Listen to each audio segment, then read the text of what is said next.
Hello and welcome to Positive Parenting. I'm Deanne Conrad, Community Relations Supervisor for the Sioux Falls School District. We thank you for joining us today. I don't know about you, but isn't parenting difficult? You wouldn't think so. You wouldn't think it would have to be that difficult. Yet there are so many things coming at us, different things with immunizations and health and wellness, well-being of our children, the mental health, just a variety of different things that are going on in the lives of our children today. And as parents, we certainly want to be there to support our children and lead them in the right direction. So we're having a conversation today specifically about vaping, and that is a topic that has gotten a lot of headlines lately, nationally and also here in South Dakota. And we want to provide some additional information to you as a parent to help you navigate all of the information that's coming at you. And if you have a child who is involved in vaping at this point, what can you do to help them and to move them away from this substance? Because we really don't know a lot about vaping just yet. It's relatively new. Molly Satter is our health services supervisor with the Sioux Falls School District, and this is a topic that you have been addressing in a variety of different ways recently. When I say vaping is relatively new, I don't even know, is it 5 years in the making? I mean, we didn't really hear about too much of it, and now all of a sudden the headlines are just, really exploding, and we're paying a lot of attention to it. So have you had much experience with it in the last couple of years? Yes, and increasingly so. So it was about 5 years ago that I believe that this really kind of began to ramp up. And like I said, in the last few years, and especially just in the last 6 months even, have we heard about it more and more. And you alluded to the fact that there's a lot of unknowns with this. So as we start to know and learn more, that's where we're hearing about it more and having to address, the health concerns that are coming out. Right. So we've had,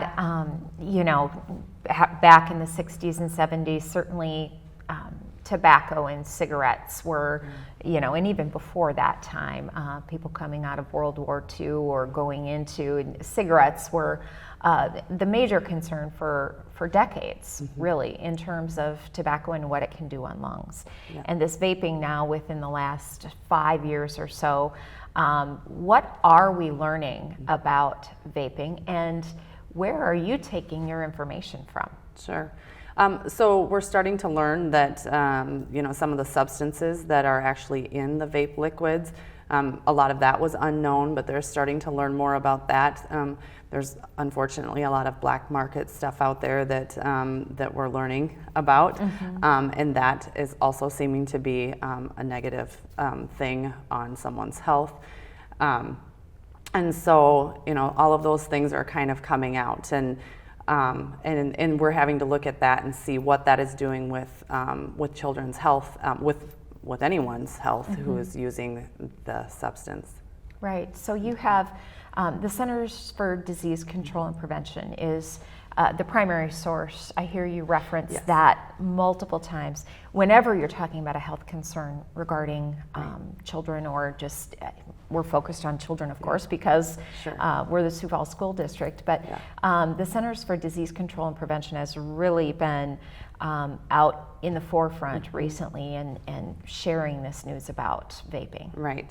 And you did ask a little bit more about what we're doing specifically in the schools, and we're using the CDC information, the Surgeon General, the U.S. Surgeon General information, and making sure that we're using those reputable sources as we learn more about this. In our schools specifically, we're providing information from those sources to our teachers, to our nurses, our counselors, any staff really that are working with students. We are holding a town hall meeting coming up here so we can educate parents and students together, providing students themselves education in the school building. We're getting some signage to put up around schools, so and the posters that we're getting actually have a QR code on them that students can scan, and then that takes them directly to CDC information. And so we're trying to get the word out there, and we just want to make sure that we're educating folks on the dangers of this and what it can do to someone's health. Right, and so we're just realizing and understanding those things as the numbers continue to climb in terms of cases of individuals who have had damaged lungs because of vaping products. Right. And as you said, we don't know a whole lot about, we're learning more about what's in that vaping product that could be dangerous, but still there's a lot of unknowns out there. Right, yeah. And so those vaping tools, I know, is one thing. I heard last week, and this was totally blew my mind, but there's apparently a vaping hoodie now where the string or something, you can go like this, and so it's very concealed Absolutely. in some ways. Yeah, there's apparel now that they can put the vaping device in, and to be able to, it's very easy to hide. And I mean, some of them are as small as just like a little USB port, and they can be hidden really easily. Obviously, they don't put off smoke or a smell, so it can be done, which is the big difference between cigarette smoke. When you think about people had to step outside to do that, and that's just not the case with vaping, and it can be done very discreetly. And when you have apparel that actually helps you hide it, and things like that, it makes it even more so. So it gets really difficult for parents and staff at schools to identify that. So that's another bit of a challenge with it. And then, it makes it so that students or children, anyone can do it more frequently. So like you said, not on a break, going out to your car to grab something, but literally potentially, in the hallway, in the classroom, what have you. And so we're watching out for those things, obviously, as caregivers of children, and wanting to make sure that the best, we provide them with the best that we can. That education is so critically important. And the number of kids involved, I know you had some statistics about, who is vaping. I'm a parent of teens, and I would say, oh no, my kids, would never be involved in something like that. And because we know it's easily concealed, do we really know? And what do the statistics tell us? Right, and I think one of the recent statistics I read was 25% of high school students have vaped in the last month. And when we think of the thousands of students we have, even in just the Sioux Falls School District, that's a large number, and that's concerning. And it's not any particular type of student or person. It can be someone in band or athletics, or just good. It's not particular to one type of student, right? I guess. So. And that is important for people to recognize, because it is our nature as parents to say, oh, not my child. Right. So what should parents be looking for? What are staff looking for? Just to kind of help with that prevention effort. Right. Well, if you find, obviously, if you find a device, if you notice that you're, obviously there's nicotine in these, and so with nicotine comes some side effects. If they're more irritable or agitated, or you feel like they maybe need to sneak away or be away from you, or having some behaviors that are not typical for themselves. Those might be things that you want to look into and open the door. And even before you see those kind of things, open the door for that conversation and talk with your child about vaping and what they're seeing and what they're hearing about it, or what their thoughts are. There's a lot of misinformation among adults and children alike, I think, in that that vaping was advertised as kind of a healthy alternative. And so I think that leads into any type of person or student using that, because they just don't see it in the negative light that perhaps tobacco or cigarette use would be seen as.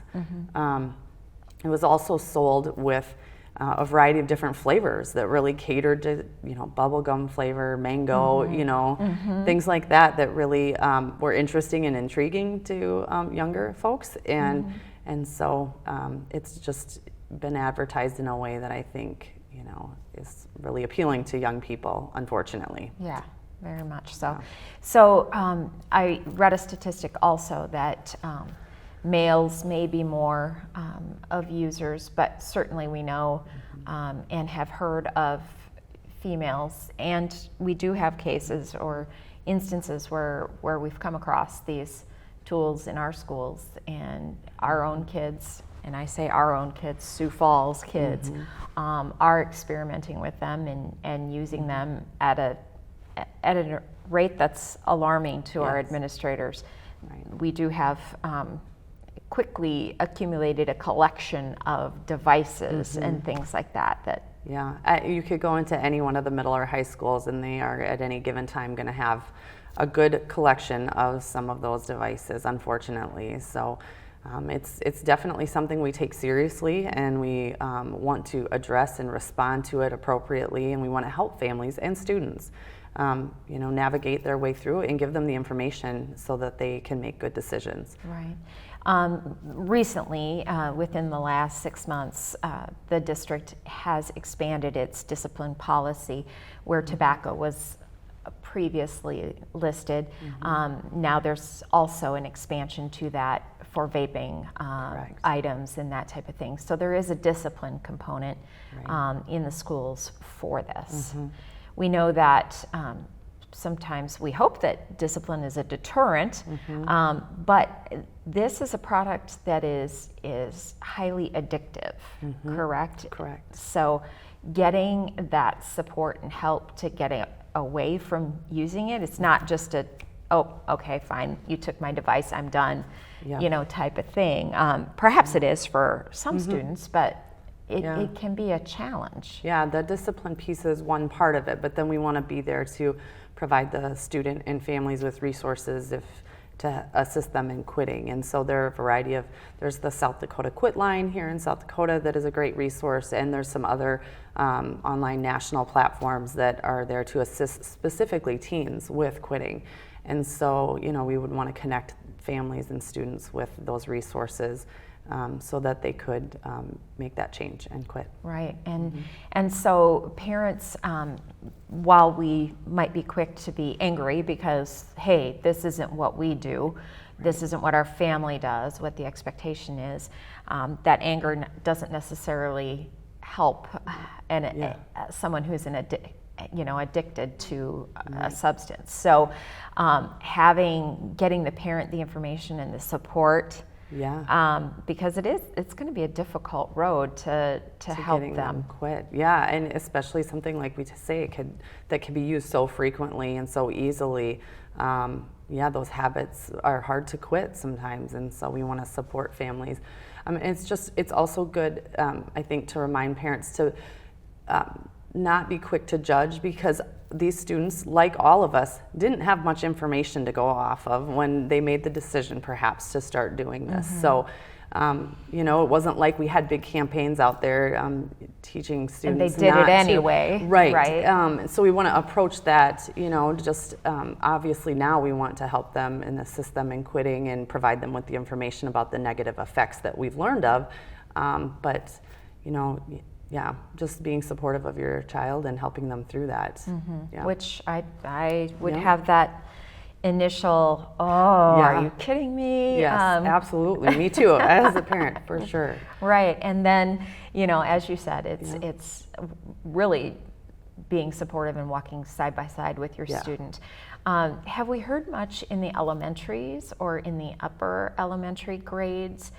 I mean, that seems very young for somebody, but if perhaps there's a device at home or they don't know necessarily, there is some experimentation that happens in those younger grades as well, unfortunately. Yeah, we don't hear as much of that, thankfully, but certainly, when they're at home or if they're easy to access, it's always a concern that kids can start to be curious, even in 5th grade, and So just, even if parents have those devices around their house, making sure, to make that a student or a child wouldn't have access to that.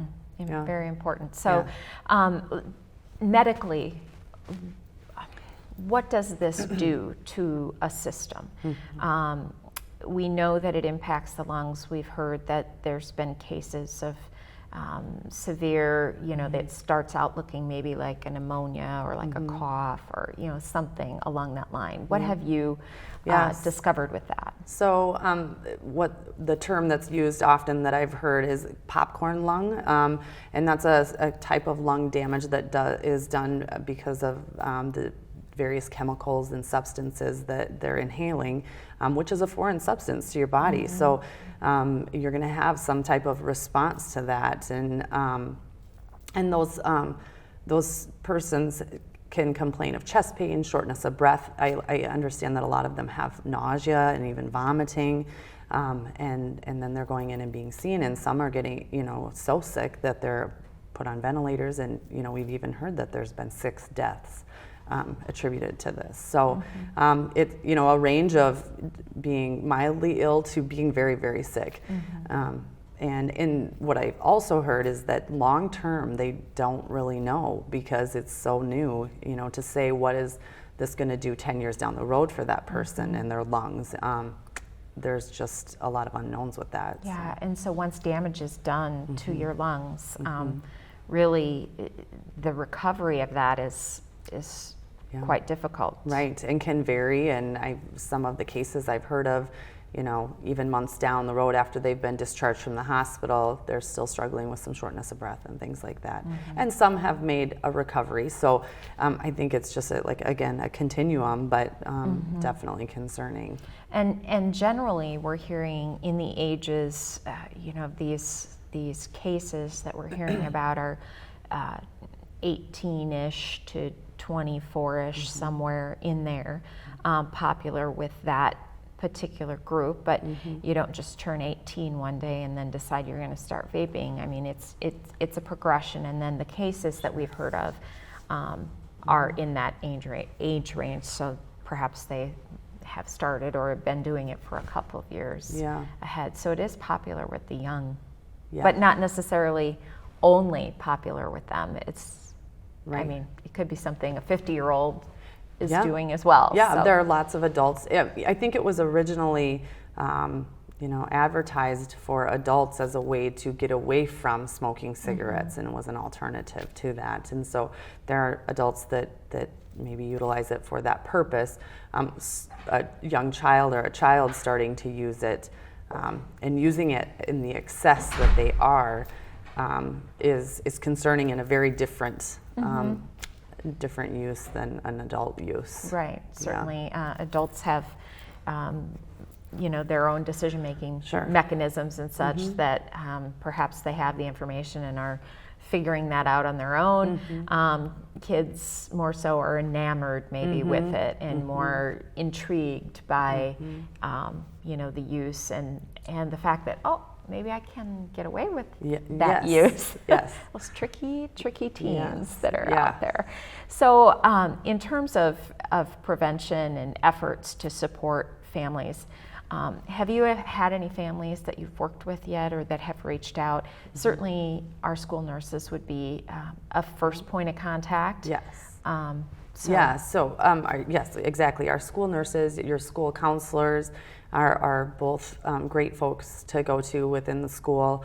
If you're concerned that your child is vaping, or if the student themselves wants to go talk to someone and learn more or has questions or concerns, both would be able to navigate kind of those questions and also connect them with some of those resources we talked about. Obviously, if there are any health concerns, specifically if the child is feeling short of breath or anything like that, we would always advise to reach out to your healthcare provider. They could see the school nurse that day, but we would also encourage seeing a healthcare provider along with reaching out to the schools. Right, and then again, those resources like the South Dakota Quit Line, Yes. What are those kind of tools that are available? It's on the phone kind of coaching? Right, yep, you would call in and you become part of the program, and then they have folks who can kind of walk you through that process of quitting, and you kind of have a connection with a person to help you through that. And then again, like I said, there's some national platforms out there that are specific to teens quitting vaping, and so that can walk them through that process as well. Right, so really at the first, you have to make the attempt to go to the school nurse. If you were caught using, then is that a referral to the school nurse, or how does that work? Right. So if they're caught using, obviously there's the discipline piece that has to happen there, and the nurse may or may not be involved with, the follow-up after that, depending on, what the parents' involvement and what they wish for that piece. But certainly they're there as a resource should anyone have any questions or want to follow up. And the South Dakota Quit Line, that's a free resource for anyone to call in? Correct. Yep. Right. Adult, student, younger. Okay, that's a great resource to have. What else, anything that we haven't touched on yet about this? There's the numbers change pretty much weekly as to how many cases and what kind of things that we're learning about this. And so certainly we refer people to the CDC website or to their healthcare provider to get the most recent information, because by the time we're done with this today, something new will have come up. Absolutely. Exactly. Just a few statistics I think that are interesting and parents might like to know. One pod that goes into the vaping device. Is equal to about 20 cigarettes, and sometimes students are going through at least a pod a day, if not more. So that gives you kind of some idea of the concern and the amount. There's also people that are using the devices to vape things like THC, and that has been linked to a lot of the lung issues. Not all of them.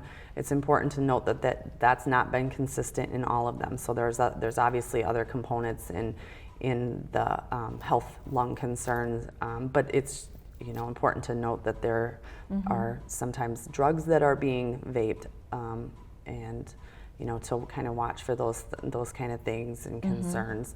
And obviously that would be an issue again that you would want to talk to your child about, talk to your school nurse, talk to your counselor. I think it's also important to note that if a student would come forward to a counselor or a nurse with concerns, they won't be disciplined. It's different than getting caught with it first.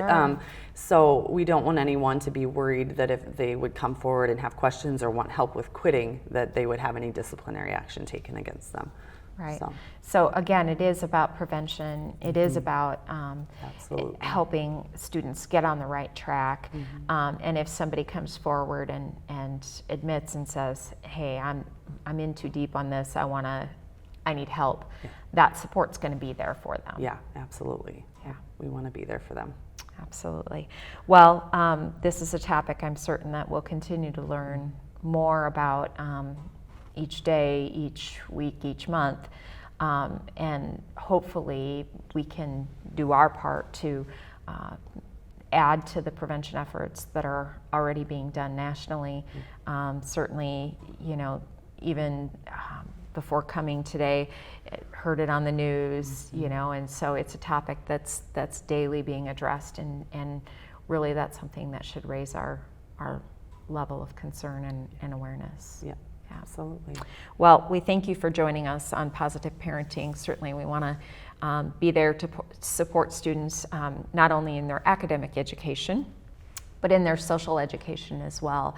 And these are topics that are facing our teens and even our preteens. And so it's something that we really need to get a handle on and make sure that we're supporting kids in the way that they need to be supported.